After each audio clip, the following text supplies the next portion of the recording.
अजमेरहून देवदर्शन करून परत येणाऱ्या भाविकांच्या वाहनाला शिरपूर जवळ अपघात झाल्याची धक्कादायक घटना आज सकाळच्या सुमारास घडली आहे। यामध्ये दोघांचा मृत्यू तर 6 जण जखमी झाले।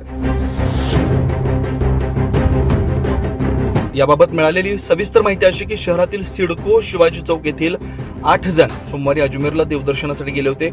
7 दिवसांचा प्रवास करून ते आज पुन्हा नाशिककडे निघालेले होते। आज सकाळी शिरपूर जवळ आले असता त्यांच्या वाहनाला अपघात झाला आणि यामध्ये दोघांचा जागीच मृत्यू झाला, तर 6 जण जखमी आहेत। सध्या जखमींवर शिरपूर येथील खासगी रुग्णालयात उपचार सुरू आहेत।